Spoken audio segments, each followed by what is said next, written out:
তালে তালে তালে তালে তালে তালে কর, ঠিক আছে। তারপর অনেকবার করলাম, প্রায় অনেকক্ষণ ধরে। তারপর ধাপাধাপ ঠাপালাম, ঠাপানোর পর তারপরে নানির মাল আউট হয়ে গেল।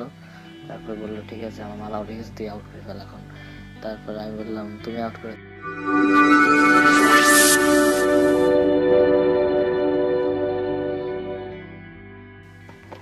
হ্যালো বন্ধুরা, কেমন আছো সবাই? আশা করছি সবাই ভালো আছো। তো প্রতিবারের মতো আজকে নতুন চটি গল্প নিয়ে হাজির হয়েছি। তো আজকে যে গল্পটি তোমাদের মাঝে শেয়ার করবো সেটা হলো আমার নানির সাথে ঘটে যাওয়া ঘটনা। তো আমার এটা বেশি দিন আগেকার ঘটনা না, 3 বছর আগেকার ঘটনা। তো তখন আমি আমি হলো ভয় পাইছিলাম অনেক। এই রাতে ভয় পাওয়ার পর মানে অনেক বড় একটা সমস্যা হয়ে গেছিল আমার। তারপর আমার নানা হলো ঝাড়ফুঁক করা জানতো। তো নানা বাড়ি গেলাম ঝাড়ফুঁক করার জন্য। তো সন্ধ্যা হয়ে গেছে। নানা একটা গামছা পরাই নিল। একটা গামছা পরাইয়ে আমাকে পানি ঝাড়লো, মানে পানি ঝাড়ে পানি দিয়ে গোসল করাইলো। করানোর পর আমার একটা কবচ দিল, মাদুলি যেটা বলে। তো সেটা আমি ওই যে মাজার যে সুতা আছে না, সুতার যে একটা গিট, ওই গিটটা আমি দিতে পারি না। তো নানিকে বললাম যে নানি আমার এই মাজায় মাদুলিটা পরিয়ে দাও, তো এটা গিটটা দিতে পারতেছি না। তো আমি হইলো পরা ছিলাম, মানে গামছা পরা ছিলাম, মানে ছোট গামছা। তো নানি আমার মাদুলিটা পরতে যাচ্ছিল, হঠাৎ করে গামছাটা খুলে গেছে, ঠিক আছে। হঠাৎ করে গামছাটা খুলে যাওয়ার পর মানে নানি আমার দিকে মিটমিট করে হাসতেছে। তো তাড়াতাড়ি আমি গামছাটা তুলে আমি গামছাটা গিট দিলাম। দেওয়ার পর তো মানে ভয় লাগতেছে, মানে ভয় বলতে কি একটা নার্ভাস ফিল হতেছিল। তো নানি বললো কি রে, তুই তো বড় হয়ে গেছিস, তোর এই তো মানে ধন তো ভালোই বড় হয়ে গেছে। তো তারপর আমি বললাম নানি কি যে বলো এসব। তারপর নানি আমার মাথার সুতাটা ঠিক করে দিল। ঠিক করে দেওয়ার পর তো আমি নানিকে বললাম নানি তুমি তুমি তো অনেক সুন্দর আছো, এখন অনেক বুড়ো হয়ে গেছো, তারপর তো অনেক সুন্দর সুন্দর ফিগার আছে তোমার। তো নানি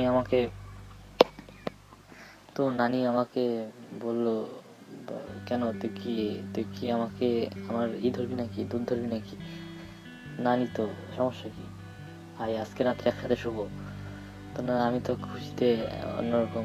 তো নানি যদিও একটু বৃদ্ধ হয়েছে, কিন্তু মানে অনেক মানে সবকিছু টাইট, মানে দুধগুলো টাইট টাইট, ঠিক আছে, দেখে বোঝা যাইতেছে অনেক সুন্দর। আমি তো প্রচুর খুশি। তারপর রাত হয়ে গেল, এক বিছানায় দুজনে শুলাম। নানা কিন্তু অন্য রুমে ঘুমায়, মানে বৃদ্ধ হয়ে গেলে নানা নানি মানে বৃদ্ধ লোক যে আলাদা ঘুমায় না, তেমন নানা আলাদা ঘুমায়, নানি আলাদা ঘুমায়। তো আমি নানির কাছে ঘুমালাম। তো আহ, তো কিছুক্ষণ মানে আধ ঘন্টার মতো পর নানি বলতেছে কিরে কিছু করবি নাকি? তো আমি বললাম কি করব? তো নানি বলতেছে যে ধর আমার দুধ টিপাটিপি কর, টেপ চাট, যত খুশি কর, আজকে আজকে তোর, আমি আজকে তোর জন্য সব কিছু করবো, তুই যা খুশি তাই কর আমাকে। তো নানি ব্লাউজ অতটা পরতো না, ঠিক আছে, মাঝে মধ্যে ব্লাউজ পরতো, বেড়াতে গেলে ব্রা পরে ব্লাউজ পরতো, এমনিতেই মানে করে রাখতো, শুধু কাপড় দিয়ে প্যাচ দিয়ে রাখতো। তো তারপর আমি নানিকে কাপড়টা খুলে সরাই দিল। আমি অনেক মজা করে টিপলাম, চুষলাম। নানি তো আহ আহ আহ করতেছিল। তারপর ভাই সেই যে কি দুধ রে ভাই, অনেক বড় সাইজের, আর দুধের ফোঁটাটা একদম আমার দিকে তাকাই আছে এরকম মনে হইতেছে। তারপর নানিকে বললাম নানি আমি আর পারতেছি না, আমি ঢুকাবো, তাড়াতাড়ি তাড়াতাড়ি ঢুকাবো। তো আমার ধনের মাথাটা একটু এমনিতে বড়। তো তারপর নানিকে মানে বড় বলতে মাথাটা একটু মোটা। তারপর চেষ্টা করতেছি, ঢুকতেছে না। নানি বললো কি হলো, ঢুকাইতে পারতেছিস না? এখন এই অবস্থা, ঢুকাইতে পারো না? তারপর নানি কি করলো, নানি আমার ধরে একটু হাত মেরে দিল, ঘষাঘষির পর শক্ত হয়ে সোজা হয়ে গেল। তারপর নানি নিজের হাত দিয়ে ঢুকিয়ে দিল। দেওয়ার পর আমি বললাম কিভাবে এখন করবো, কিভাবে? ঠিক আছে আমি তো জানি। তারপর নানি বলতেছে আমি কিভাবে করবো? বলছে এটাও জানিস না? আমি বললাম না তো, এটা তো জানি না, তোমার শিখিয়ে দেবো না? তারপর বললো এভাবে এভাবে তালে তালে তালে তালে তালে তালে তালে তালে কর, তালে তালে তালে তালে তালে তালে কর, ঠিক আছে। তারপর অনেকবার করলাম, প্রায় মানে অনেকক্ষণ ধরে। তারপর ধাপাধাপ ঠাপালাম, ঠাপানোর পর তারপরে নানির মাল আউট হয়ে গেল। তারপর বললো ঠিক আছে, আমার মাল আউট হয়ে গেছে, তুই আউট করে ফেল এখন।